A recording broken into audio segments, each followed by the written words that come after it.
Welcome to Story Talks, where we discuss the practices that engage, motivate, develop, retain, and attract people to businesses. We'll give you principles and tools based on real-world stories to leverage listening and storytelling to become a better leader and management professional. Story Talks is produced by Narativ, a company that focuses on personal storytelling for business.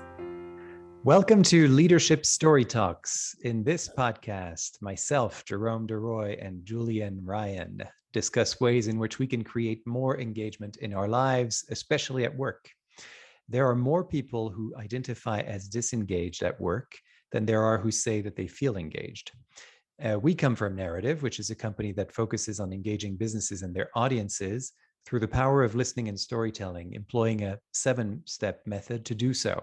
And in our podcast, we explore all of the ways in which companies can be supported in engaging their employees, their customers, and their stakeholders.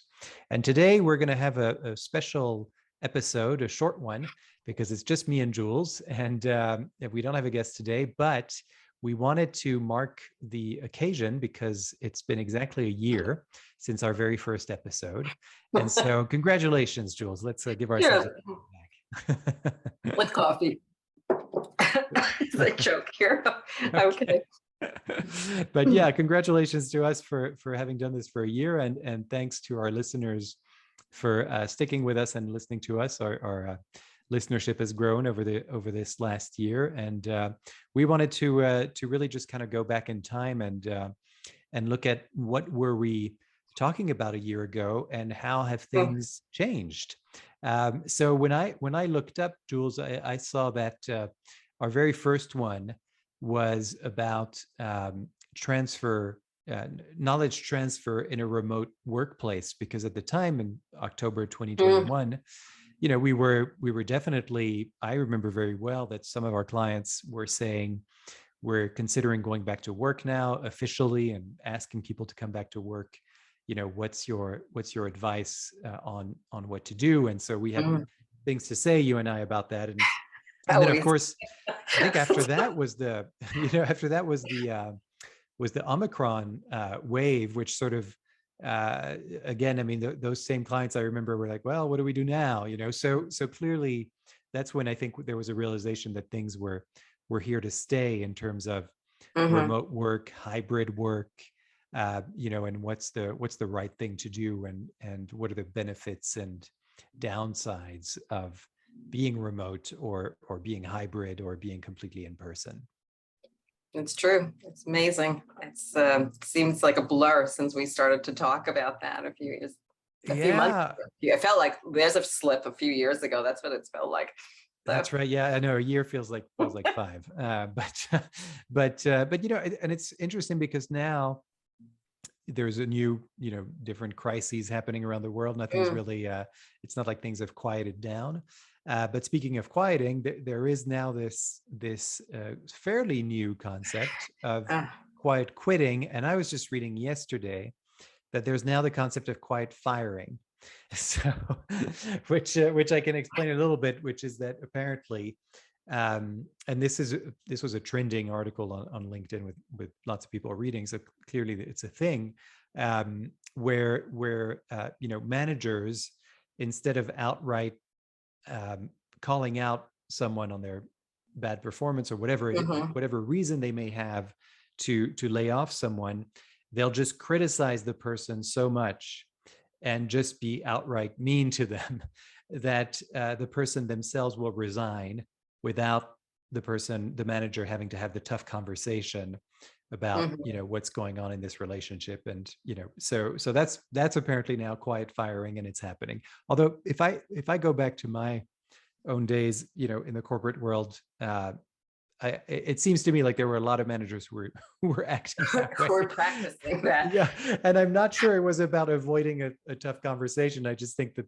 they just had no clue. But yeah, so new concepts are coming up. It seems almost on a daily basis.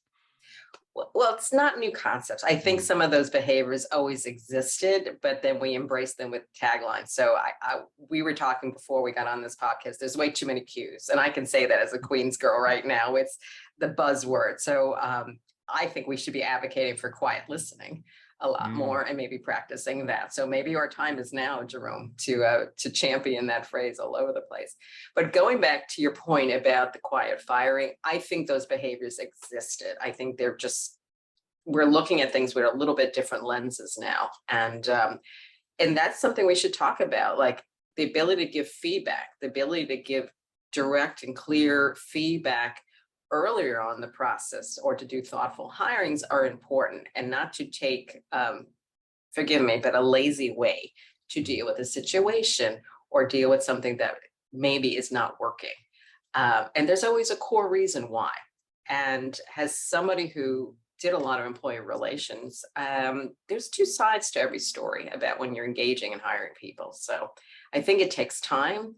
It can be energizing or de-energizing depending on how you approach it. But I think you benefit everybody when you do a very constructive process.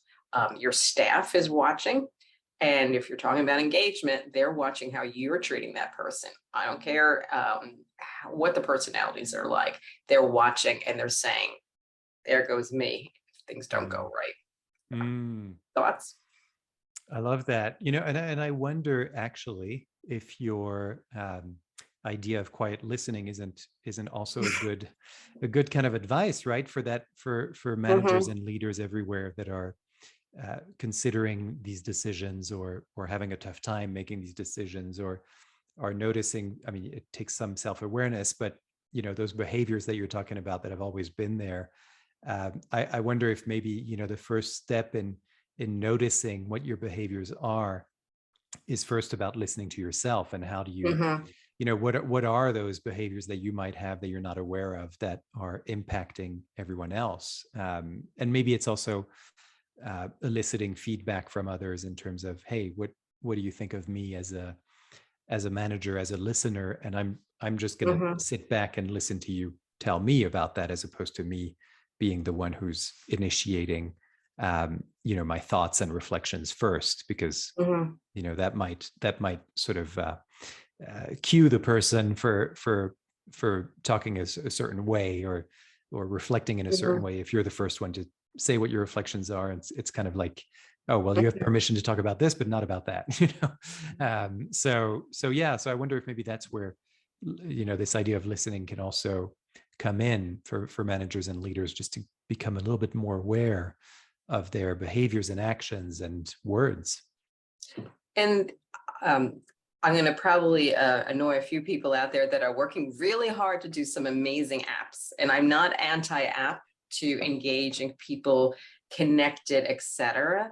But there's a yin and a yang to it. I think when it's a tougher conversation, giving a positive compliment like way to go, great article, great something is fine. But when you get to more the meatier issues, I'm still a proponent of live.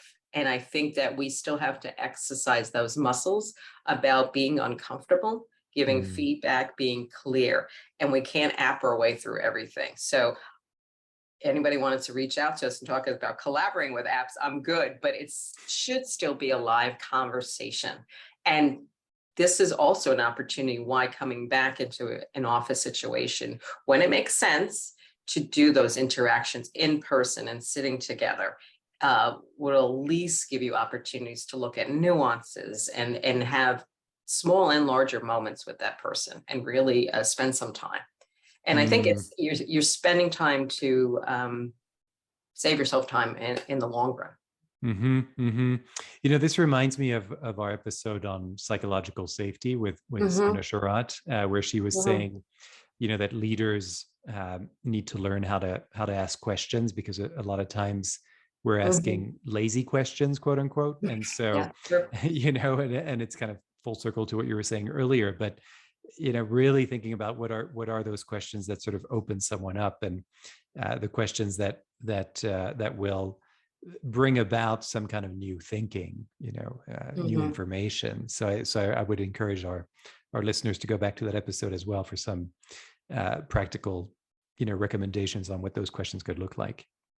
And we need to develop context, when we're listening to somebody and really digging down, because they, your staffs may assume they know the direction or how to do certain things, and they don't. So I think more investment in time and conversations is a positive thing, especially when things are a little bit uneven. And seeking out guidance, don't let it bubble up and exist in your own little bubble before it gets too long in the process. Listen to your gut, reach out to somebody like us, or reach out to somebody in your HR department that's good, a real thoughtful business leader and collaborator, and figure things out, because it just takes the energy out of the whole environment. So I'm very emotional about this. I spend way too much time with lawyers. It's like some of it could have been really fixed at a much more cost-effective solution. So it will boil down to listening. Yeah. And I really believe that, everything that you're saying, goes right back to how we started this, with all of these issues that impact the workplace. A year ago, we were talking about are people going to come back to work or not? And what are all the implications of people staying home, or people being hybrid, or, on site, remote, et cetera. And how many people are going to be, at the time it was the Great Resignation, right? And now today we're talking about quiet quitting, quiet firing, all of these things that are completely linked with one another and are not really new concepts, as you said earlier, because they're all linked to human behaviors that have always been there. And so it really, everything we're talking about now, this idea of, giving thoughtful feedback and receiving thoughtful feedback, quiet listening. We're gonna hashtag that one, hashtag quiet listening, and we're gonna start. Go for it. That's right. But all of these ideas that we're giving out, I think it really, that's what's at stake here. It's not just about having a better conversation with someone for the sake of building a relationship that's going to be warmer at work, but that you could potentially do without. No, to me, this is really a must-have, because that's what you're going to see happen. You're going to see the quiet quitting, you're going to see the quiet firing, you're going to see the outright firing and the outright resigning. And so, just wanted to emphasize the importance of what we're talking about here, because that's what we're seeing certainly with our clients, and that's their preoccupations, or how do we deal with this brand new world and these potential. I was just reading this morning that now there might be we're now sort of bracing ourselves in the fight against inflation for a slowdown in the job market. And so even though it's not there yet, but clearly some companies are getting themselves ready for that. And so, we're going to be talking about a whole different thing, but still these ideas are still valid, because that's what's been true since the beginning of time, when, the first company arose. So that's my moment. That's my soapbox moment. Yeah. And when we talk about building relation and productive and community, it's not so the end game is all your other conversations are all fluffy and warm. It's so you can have a practical conversation, build some trust. And I know that existed in offices where people would tell you bad news much more readily, or what wasn't working, because they knew that information would be received respectfully. And, you could be proactive on things, not just hiding things. And I make jokes about lawyers all the time, not offense about lawyers, but a lot of small things can be fixed without having to do a lot of negative things sometimes, because you have to drill down into the nuances of what's really happening and behind the scenes. So I do think finding those constructive ways to get used to having a face-to-face conversation or a live conversation that you have some patience around, and not taking a lazy way to solve things is big. And then you built in a point about downsizing or restructuring.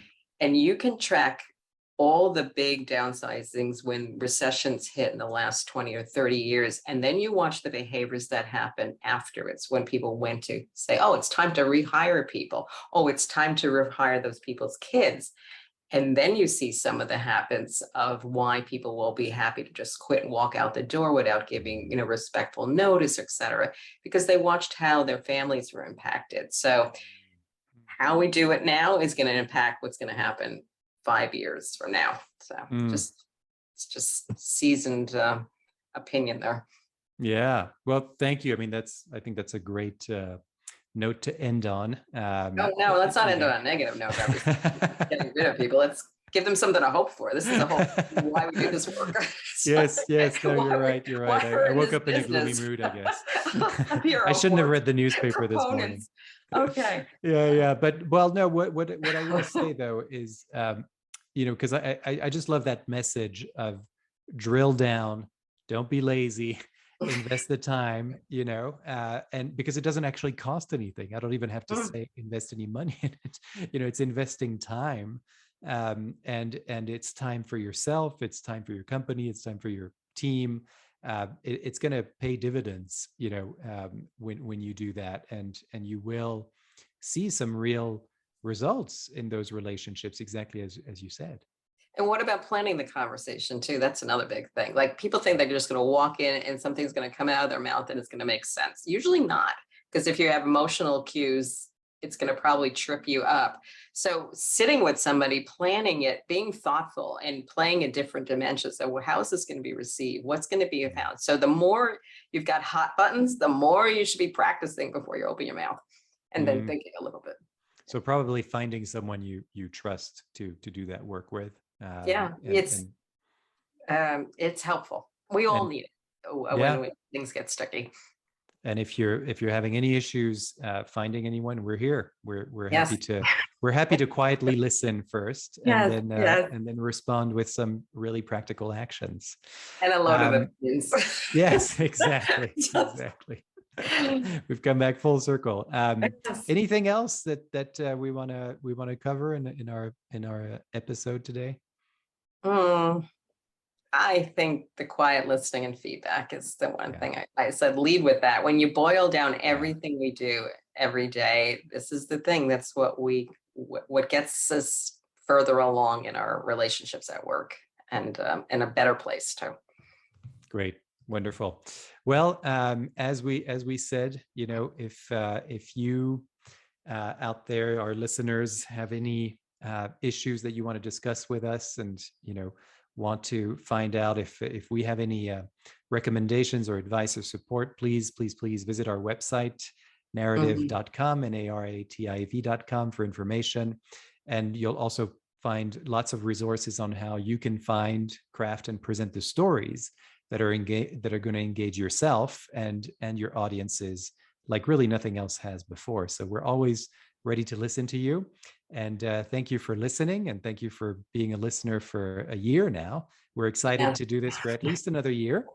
And thanks, Jules, for being my co-host always through this and your wonderful conversations. I always feel like I'm learning something new, and something new happens in the space between us. So it's really a pleasure. Yeah, thank you. Thank you so much. All right. Be your best. Do some transformative work and include us in the process. Thanks. All right. Bye-bye. For more information on the narrative listening and storytelling method and how it can help your business, go to narativ.com.